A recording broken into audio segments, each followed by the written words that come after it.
سچ کی برکتیں۔ حضرت سیدنا عبد الرحمن بن حارث بن ابو قراد سلمی رضی اللہ تعالیٰ عنہ فرماتے ہیں کہ ہم نور کے پیکر تمام نبیوں کے سرور دو جہاں کے تاجور سلطان باہروبر صلی اللہ تعالیٰ علیہ وسلم کی بارگاہ بے کس پناہ میں حاضر تھے۔ آپ صلی اللہ تعالیٰ علیہ وسلم نے وضو کے لیے پانی منگوایا، پھر اس میں اپنا ہاتھ مبارک ڈالا اور وضو فرمایا۔ ہم نے رسول پاک صلی اللہ تعالیٰ علیہ وسلم کے غسالہ مبارکہ کی جستجو کی اور اسے تھوڑا تھوڑا پی لیا، تو رسول کریم صلی اللہ تعالیٰ علیہ وسلم نے فرمایا کہ تمہیں اس کام پر کس چیز نے آمادہ کیا؟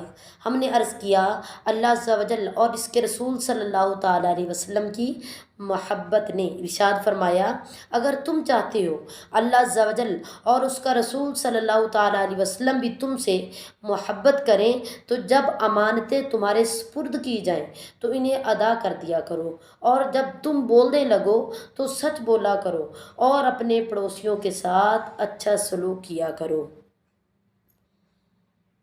ایک اور مقام پر نبی پاک صاحب لولاک سیاہ افلاک صلی اللہ علیہ وسلم نے فرمایا چار خصلتیں ایسی ہیں اگر وہ تم میں ہوں تو تمہیں دنیا کی کسی محرومی کا احساس نہیں ہوگا۔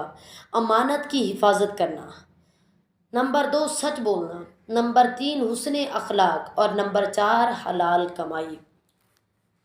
سید المبلغین رحمۃ للعالمین صلی اللہ تعالیٰ علیہ وسلم نے فرمایا جو حق پر ہوتے ہوئے جھگڑا ختم کرے میں اس کے لیے جنت کے کنارے پر ایک گھر کی ضمانت دیتا ہوں۔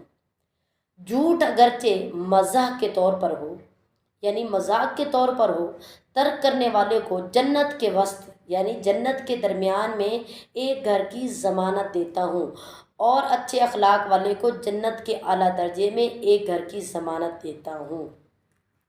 پھر آقا علیہ الصلوۃ والسلام نے فرمایا سچ بولا کرو اگرچہ تمہیں اس میں ہلاکت نظر آئے، کیونکہ اسی میں نجات ہے۔